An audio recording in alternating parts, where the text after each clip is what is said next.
अस्सलाम वालेकुम dear students and welcome to another lecture of freelance writing. इस lecture में मैं आपको वो तरीका बताऊंगा कि किस तरह आप एक ज़बरदस्त किस्म का आर्टिकल लिख सकते हैं। जो भी कोई कीवर्ड को सर्च करता है तो उसे सर्च रिजल्ट में 10 ऑप्शंस मिलते हैं एक पेज पे। तो यूज़र हमेशा उसी पे क्लिक करेगा जिसका टाइटल उसे सबसे ज़्यादा अट्रैक्ट करे और उसके प्रॉब्लम को सॉल्व कर सके। तो आपने हमेशा ऐसा टाइटल चूज़ करना है जो यूज़र्स को अट्रैक्ट कर सके। लेकिन एक और कंसेप्ट भी है, हमने उसे भी ध्यान में रखना है, और वो ये है कि टाइटल्स को हमने क्रॉलर्स के लिए ऑप्टिमाइज्ड भी बनाना है। यानी कि हमारा टाइटल कुछ ऐसा हो कि यूज़र्स भी को भी अट्रैक्ट करे और साथ साथ क्रॉलर्स और सर्च इंजन्स के लिए ऑप्टिमाइज्ड भी हो। यूज़र के लिए अट्रैक्टिव होने का मतलब तो समझ में आता है, लेकिन अब ऑप्टिमाइज्ड होने का क्या मतलब है? ऑप्टिमाइज्ड होने का मतलब ये है कि आपका टाइटल कुछ ऐसा हो कि उसको ज़्यादा से ज़्यादा लोग सर्च भी कर रहे हो एंड द सेम टाइम उस टाइटल की कंपटीशन भी कम हो।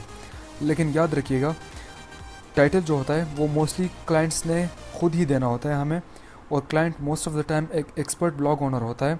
तो कीवर्ड्स तो उसने ऑलरेडी ऐसा चूज़ किया होता है जो सर्चेबल हो। हमारा काम सिर्फ फ़िलहाल इतना है कि हम टाइटल को अट्रैक्टिव बनाएं यूज़र के लिए। देखिए ट्रेनिस, टाइटल को अट्रैक्टिव बनाने के लिए आपको हमेशा टाइटल में ऐसे वर्ड्स यूज़ करना है जो कि सॉलिड वर्ड्स हों। यानी कि अगर मैं लिख दूँ 15 रीजन्स वाई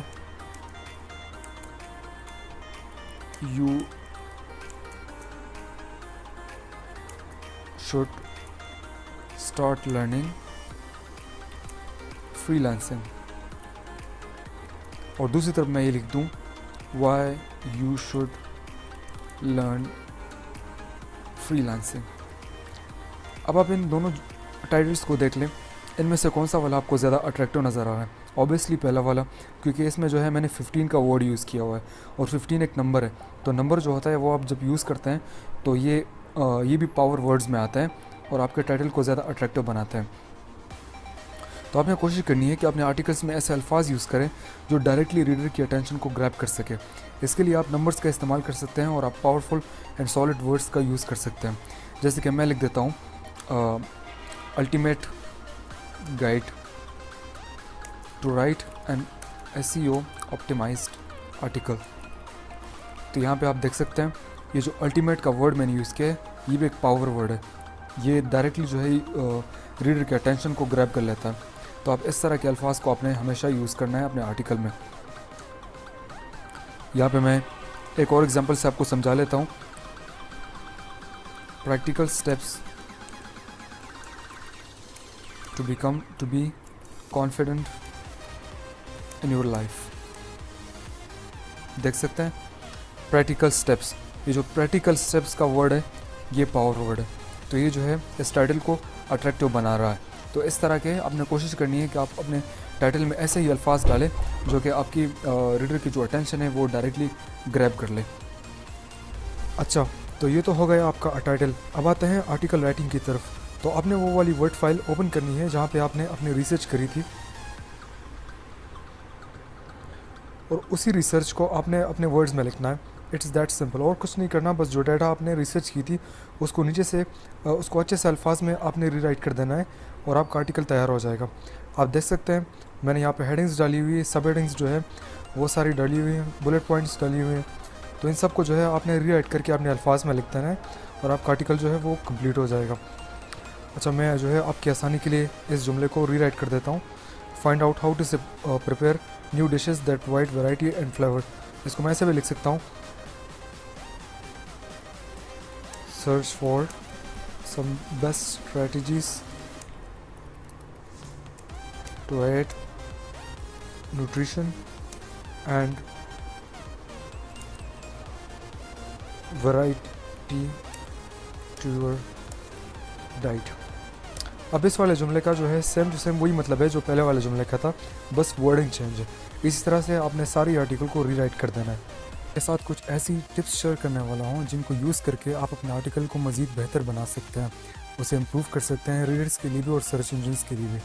इससे ये होगा कि आपका जो रीडर है वो आपके आर्टिकल को अच्छे से रीड करेगा और आपकी जो रिटेंशन रेट है वो भी ज़्यादा होगी। तो इसके लिए आप यूँ कर सकते हैं कि आपने अपने आर्टिकल का स्टार्ट कुछ ऐसे जुमले से लेना है कि वो फ़ौरन आपके रीडर की अटेंशन कैच कर सके।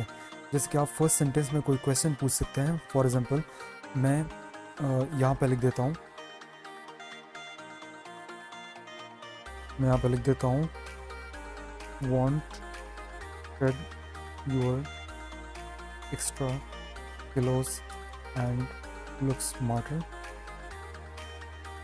अब आप देख सकते हैं कि जो पहला जुमला है मैंने आपकी अटेंशन इसी जुमले में ये अट्रैक्ट कर दी, क्योंकि ये आप जब रीड करते हैं तो ये जो है जब आप उसकी अटेंशन को ग्रैब कर लें पहले जुमले में तो ये ज़्यादा बेहतर होता है, और रीडर जो होता है उसके चांसेस ज़्यादा हैं कि वो आर्टिकल को गौर से पढ़ेगा और ज़्यादा टाइम हमारे आर्टिकल पे गुजारेगा।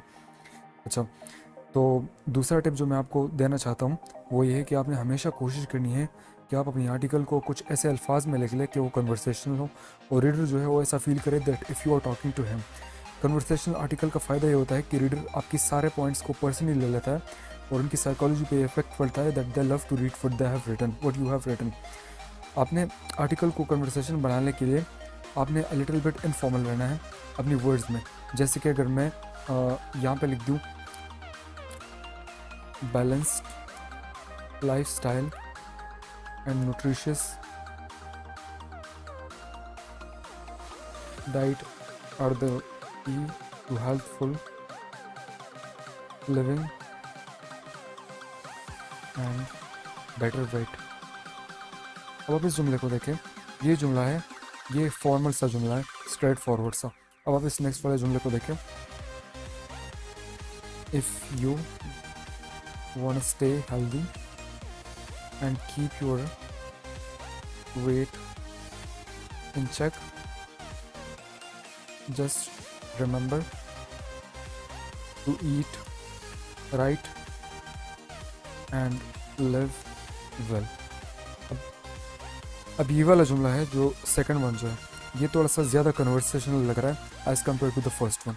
तो इस तरह आपने कोशिश करनी है कि आप अपने आर्टिकल में ऐसे ज़्यादा से ज़्यादा जुमले यूज़ करें कि आपका जो आर्टिकल है वो कन्वर्सेशनल लगे और आपका जो रीडर है वो ऐसा फील करे कि आप उससे बातें कर रहे हो। तो इससे जो है वो ज़्यादा अट्रैक्ट होता है आपकी आर्टिकल की तरफ और वो बोर भी नहीं होता। अच्छा, एक और चीज़ जो मैं आपके साथ शेयर करना चाहता हूँ वो है इमेजेस का इस्तेमाल। आपने अपने आर्टिकल में परफेक्ट तरीके से इमेजेस इंसर्ट करने हैं और याद रखिएगा आपने कभी भी ऐसे गूगल से डायरेक्टली इमेजेस को सेव करके आर्टिकल में नहीं लगवाने, ये इलीगल है और इससे आपको कॉपीराइट का मसला आ सकता है। आपने सिंपली यहाँ पे क्रोम को ओपन करना है और सर्च करना है pixabay.com। तो ये वो साइट है जहाँ से आप जो है कोई सा भी इमेज फ्री में उठा के अपने आर्टिकल में लगा सकते हैं। आपको कभी भी किसी किस्म का कॉपीराइट का मसला इसमें नहीं आएगा। यहाँ पे मैं सर्च कर देता हूँ वेट लॉस, जो कि हमारा मेन कीवर्ड है। अच्छा, आप देख सकते हैं बहुत सारे इमेजेस जो हैं आपको यहाँ पे मिले हैं, तो आप इनमें से किसी को भी डाउनलोड करके और बिल्कुल फ्री ऑफ कॉस्ट जो है अपने आर्टिकल में लगा सकते हैं। या लेट्स सपोज मुझे ये वाला इमेज अच्छा लगा, तो यहाँ से आपको इस तरह डाउनलोड करना है और अपने आर्टिकल में इसको कहीं पे भी जाके पेस्ट कर देना है। वर्ड्स के हिसाब से आपने इमेजेस लगानी है, अगर वर्ड्स ज़्यादा हैं तो इमेजेस ज़्यादा लगाएं, कम है तो कम लगाएं। अच्छा, एक और चीज़ जो मैं आपको दिखाना चाहता हूँ वो ये है कि किस तरह आप जो है इलस्ट्रेशंस यूज़ कर सकते हैं अपने आर्टिकल में। यहाँ पे हमने ऑलरेडी सर्च किया है वेट लॉस, तो यहाँ पे आप देख सकते हैं ऑल इमेजेस का जो ऑप्शन है वो सिलेक्टेड है। यहाँ पे क्लिक करके आपने इलस्ट्रेशन में आना है। देखें यहाँ पे जो है आपको इलस्ट्रेशंस मिली है। तो आप अगर अपने आर्टिकल में इस तरह की इमेजेस डालना चाहते हैं जो इलस्ट्रेशंस टाइप हैं, तो ये जो है ये थोड़ा ज़्यादा अट्रैक्टिव लगता है। तो कोशिश करें आप इस तरह के इमेजेस यूज़ करें, ये ज़्यादा बेहतर लग रहे हैं। बस जैसे आपको मतलब आपके लिए जिस तरह वो बेहतर आपको जिस तरह लगे आप उन्हीं को यूज़ कीजिए, क्योंकि कुछ इलस्ट्रेशंस होते हैं वो इतने ज़्यादा अच्छे भी नहीं होते as compare to real images. For example ये इमेज है इलस्ट्रेशन ही है, तो इसको डाउनलोड करके जो है आप अपने आर्टिकल में पेस्ट कर सकते हैं। तो ये वो सारी टेक्निक्स जिसको यूज़ करके आप आर्टिकल लिख सकते हैं और उसे परफेक्ट बना सकते हैं। नेक्स्ट हमारा जो लेक्चर है वो इसी के बारे में है कि मैं उसमें आपको बताऊंगा कि किस तरह आप कैनवा के थ्रू खुद ही इमेजेस बना सकते हैं। वो वाली इमेजेस जो होंगी वो ज़्यादा अट्रैक्टिव होंगी डाउनलोड इमेजेस से इंशाल्लाह, क्योंकि वो जो है वो आप खुद बनाएंगे और वो जब आप यहाँ पे पेस्ट करेंगे अपने आर्टिकल में तो वो ज़्यादा बेहतर लगेगा। उम्मीद करता हूँ आपने आज का लेक्चर एंजॉय किया होगा। मिलते हैं नेक्स्ट लेक्चर में विद अ न्यू टॉपिक। तब तक के लिए अपना ख्याल रखिएगा। अल्लाह हाफिज़।